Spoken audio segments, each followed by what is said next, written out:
We're in the 2021 Acura TLX. Acura is quite excited about this car, but you know what? I'm quite excited about this car. I'm glad. I am too. I was really excited when the sketches came out, and then the car got released. And it looked like the sketches. It's gorgeous. Yes, yes it is. It's beautiful. This is exactly the car Acura needed to rekindle interest in not only the brand, but in sedans. Interesting point. This is a grand experiment. It is a grand experiment because also it's not like Acura did that by accident. They're trying that grand experiment. You're watching Everyday Driver. We make a TV show, podcast, and YouTube channels dedicated to great cars, driving adventures, and helping you find a car you'll love.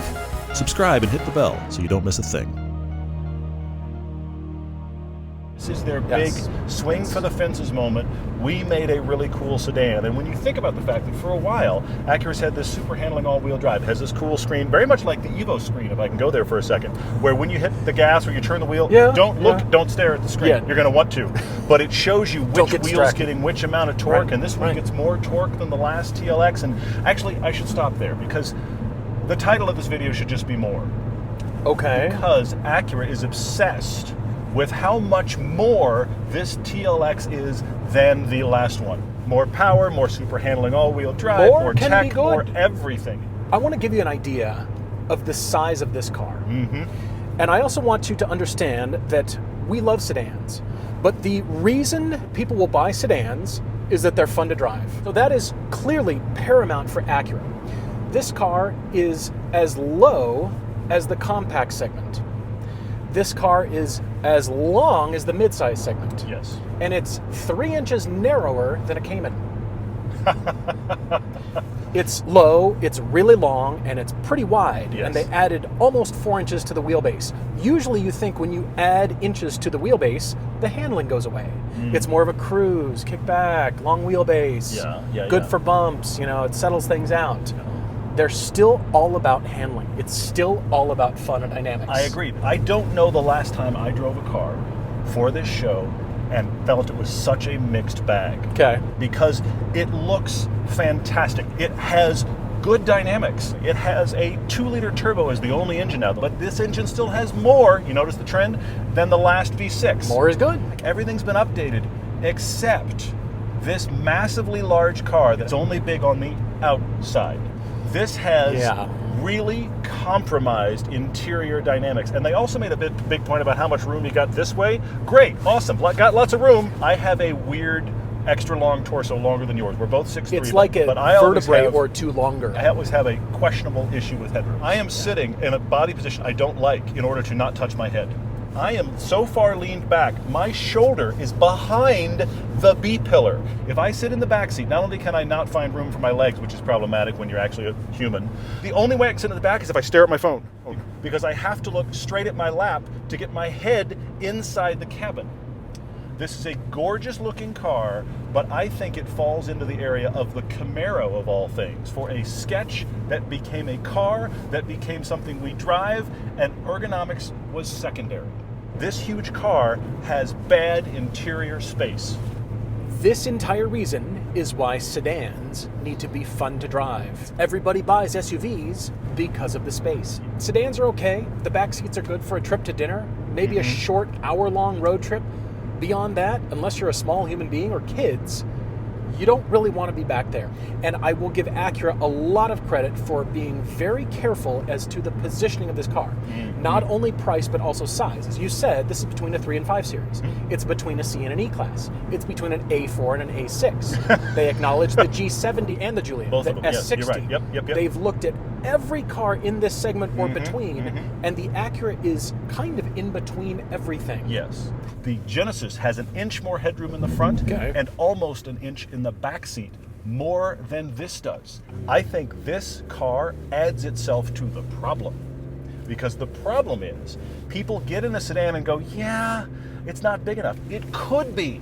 And because it's not big enough, they go, I need an SUV. And you and I are talking a lot about the fact... It sends them into the arms of an SUV. Totally. And you and I are talking about the fact that 5-seat SUVs, many of them, don't have very good space, but the perception there is that they have hugely great space. Yes. And if you have a sedan this big with this poor use of space, you're just going to go, well, SUVs are bound to be better. And that's tragic. True, but people are sitting upright in the back seat of SUVs. Yeah. Therefore, it just seems like a better use of space and therefore a better use of your money.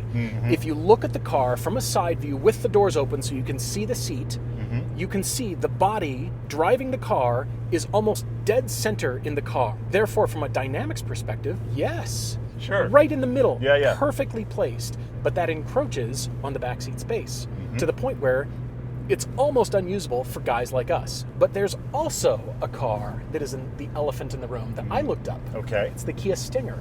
Interesting. A little bit shorter, Yeah. but for less money, almost $10,000 less, you get 100 more horsepower, 100 more pound-feet of torque, and dynamically, it's still really fun to drive. It is, but hang on. For your G70 at over 50 grand, you're talking about the V6 now with almost 100 more horsepower. Which is the same engine in the G70, but the Stinger has good backseat space. It And doesn't storage. offer adaptive suspension. True. At this price level, I think what could have pushed Acura over the edge to not make us buy the Advance package with the adaptive suspension. That's controlled by dynamic mode right here in the middle, and from an information perspective, the largest knob isn't the volume knob, and it's not the drive knob and how to put it in gear. Interesting. It's the sport button. It's this car's fun. That's what an this interesting knob point. tells you, That's the an driver. Interesting point. Yeah, I see that. What's this big thing right in the middle? Oh, it's dynamic mode. That's the fun button. That's a good point. But at $47,000 and just over, it doesn't include the Advance package, which has the adaptive suspension. This suspension, as it is tuned somewhere between normal and sport, which is great. You're going to love driving this car. It is dynamically very good, and the engine, I think, is far more powerful than the numbers suggest. It is. It has full torque, yes. like 280 pound-feet of torque for 3,000 RPM just across the dyno. Just, this is full torque. Yes. They've done it well in that regard. The shape indicates rear-wheel drive. It does. You look at it and you say, finally, a rear-wheel drive sedan is back. Unfortunately, it is not, but the good news is it can throw up to 70% of the torque to the back wheels and 100% of the torque side to side. Yep. This is fantastic looking. This and the Camaro both, I think, are cars that look great, and then packaging is a problem. This has a monster trunk. It's big. One of the biggest big. trunks I've ever come across in a sedan. Secondly, it has a sister car from their sister company in the Honda Accord, which has some of the best back seat room of any sedan I've been in, short of the big long wheelbase executive sedans. So this has compromised back seat space and a massive trunk. What if that roof were 4 inches longer and the trunk were 4 inches less? The roof line here, so it's more of a fastback shape. Just extending that back half of the cabin, losing trunk space to desperately find more room in the back. How much would that have wrecked this design? I can't think too much. This feels like a styling exercise that got all the way to execution, and they never put a big person in it.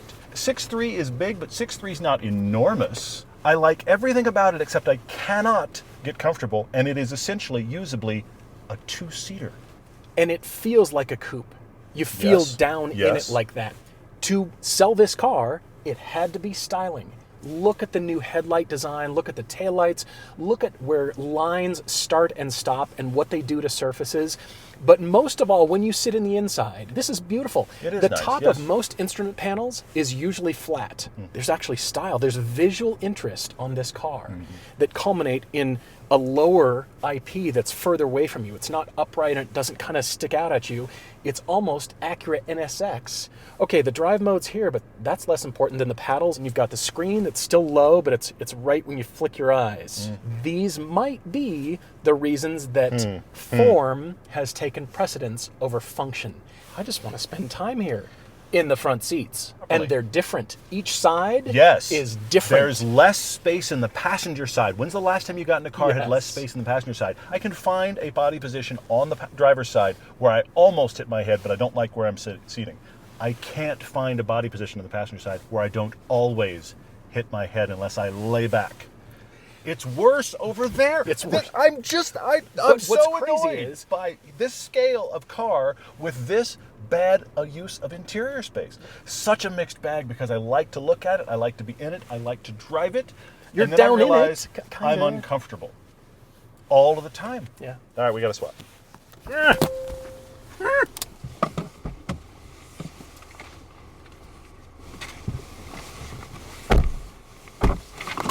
Somehow I have less space in the passenger seat than I did in the driver's Okay, seat. now I'm going to just adjust. touching I'm like, wait, I feel like I'm leaned all the way back. Yeah. Okay, so now, got to come all the way forward. I think the that seat actually drops lower in the cabin. I hate to keep going on about it. That is the huge Achilles heel for me in this car. If I was 5'9", I'd probably love this. But I'm not 5'9". That's a 6-inch You're not the difference. sample shoe size. I'm not, clearly, yes. 272 horsepower out of a 2-liter engine, turbocharged, 280 pound-feet of torque. I wouldn't call it slow. There's cars with more power, but in the class and between the two classes of compact and midsize, this car's got a lot. It's does well. great. And the way it throws power around actually is really interesting because you can nail the throttle into the corner and you can feel the car actually shift on you. You can feel that torque vectoring. Yep. So as I said before, this car does not have the adaptive suspension, which is the biggest thing that I look for when I turn it from boring to not boring. Boring to interesting. Here we go. I'm looking for that suspension feel, and it doesn't have it at $47,000. Yeah. It changes the torque vectoring, it changes the steering input, the throttle response, and interestingly, this car even has the 4-gear drop. When you stick your foot into it, Oh yeah, because it'll it's got drop a 10-speed 4 gears. transmission. Which leads me to the 10-speed. Remember when the years we used to only have 4-speed transmission? Do we need this 10? transmission can hop 4. It can jump 4. It can jump a couple of transmissions worth. Unbelievable. I keep looking at all the competitors. 7 speeds, 8-speed DCTs, automatic 6 speeds. They're all fine. They all work great. Yeah. We like them. 10? 10. This is the same gearbox they're using elsewhere across Honda and Acura. This is their gearbox, yeah. So I'm looking at the TAC, and I'm watching it shift. So I was doing this manually.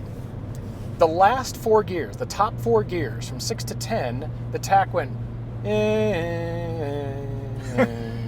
You jump it by 250 RPM. And I'm thinking, if this is fuel savings we're going after, how much did we save right there? Let's drop it to the floor. Why don't we go to a 6 or 7 speed? I thought we were good with 7 speeds. Like at 10, 8s are awesome. At 10, you should be at idle at freeway speeds. You should just barely be running at freeway speeds. Come Seriously. on, let's go.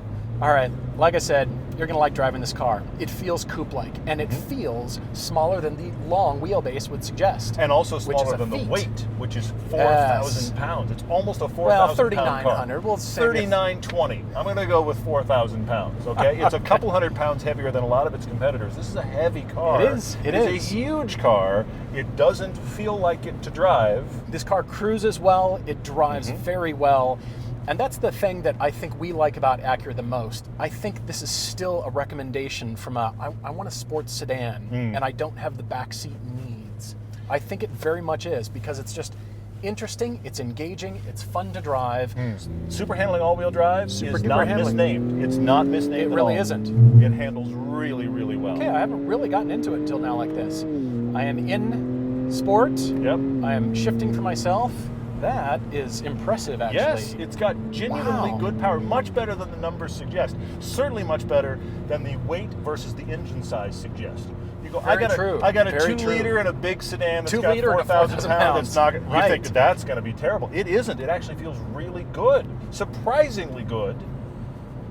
And then I hit my head again, reminding you of all the reasons you'd buy other things, right? Yeah. All right, so here we are. On the freeway, cruising along, just under 3,000 RPM in 7th. In 7th. Why do Seriously, I need 3 more gears? You should be at idle in 10th.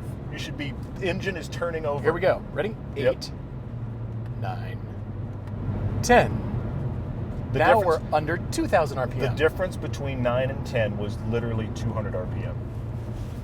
200 Why do RPM. we need 10? Tune it so that 10th gear is a massively overdriven gear and the engine's barely turning over. And so when you're going across Texas in a straight line for the next 8 hours, you can get 40 miles to the gallon. Texas was our business model. This gets roughly 30 miles to the gallon, which on one level is good, but on a car that is gone to a 2-liter for gas savings and has 10 gears, it should be above 30. It just should. I just found a reason for the 10th gear. Uh-oh.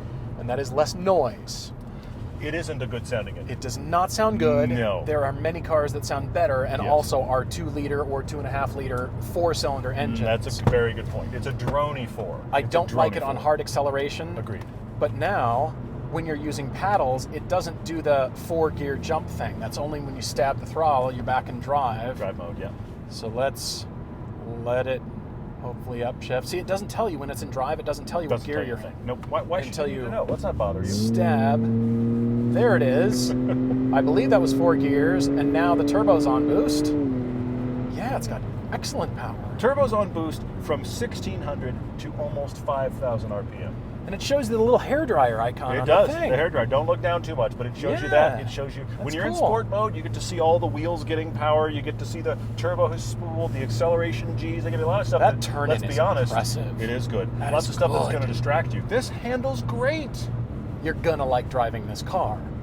But you have to recalibrate the whole reason that you buy sedans. You're gonna have to rethink it, and you're gonna have to rethink your needs.